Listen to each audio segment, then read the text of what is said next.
What first got me interested in technology, actually, I was really young. My dad raised me on the golden age of science fiction. He introduced me to this book called the Foundation series, and I was like 6 years old. I learned a lot then that there's this like symbiosis when you connect to machines, that I would just talk to, like in these books, you would just talk to machines. It was like air or eating. And the most difficult things in this technology back then when I was reading these books was actually humanity and human interest and metaphysics. And so it taught me early on that humans were the most important part of a technology equation.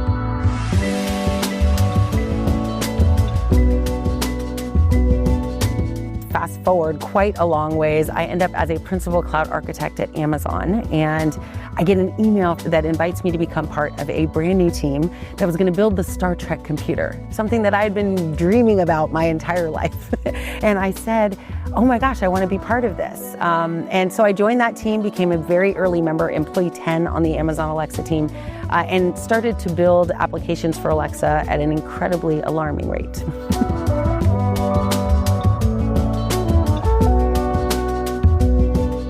When I first joined the Alexa team, I did notice something, that I was the only woman of color, the only Latina, the only woman. But what was surprising back then, this was now 11 years ago, I was also the only mom on the team. I was the only caregiver. I was taking care of my dad, who lives with me to this day. I was also the only cat owner, like severe divergent thinking. Like I was pushing the edge of what they were even tolerant of at the time.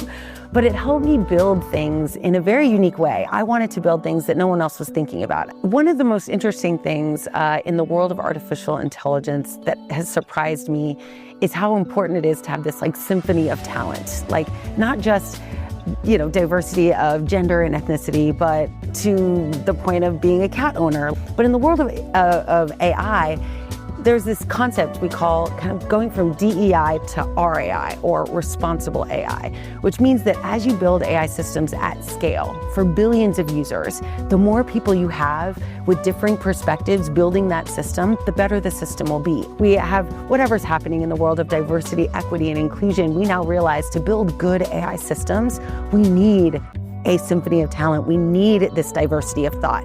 And not only do we need it, it's critical for success. So I think it's a beautiful evolution of something that we've been working on for decades, now showing up as a critical core value in organizations that want to be successful with AI.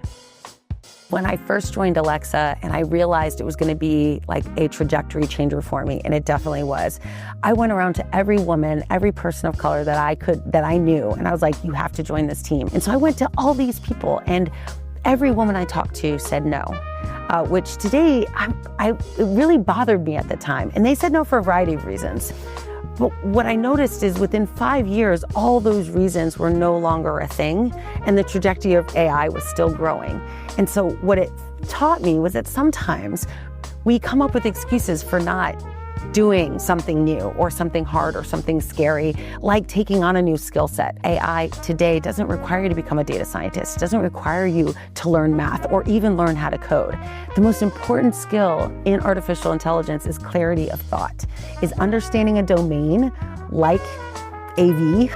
But if you take what you know, your expertise, and you add AI to it, now you can take expertise and make it fast, as opposed to mediocre and make it fast. And I think that's the future, is really accelerating the expertise that we have in every human individual and using AI to take it even bigger.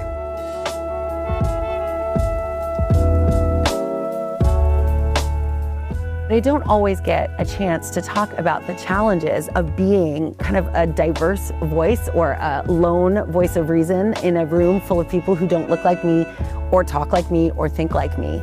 I think it's really important that you do find a community, whether it's your local community inside your company, or if you do like I do. I just built my own. I created a free community called I Love AI, and I literally just attracted all the people that think like me, that are like-hearted, that are interested in becoming a doer instead of a talker, that are interested in, showing versus telling. Like, there are people like you, even if you think different than everyone. There are people like you, and if you find them, you'll find the world's a much better place to live in. Perfect time. You should be a speaker or something. Sound bites are hard though. Like wrapping it up, I'm like, in my mind, I'm like, oh, it's going too long. Bring it in. Yeah. Thank you.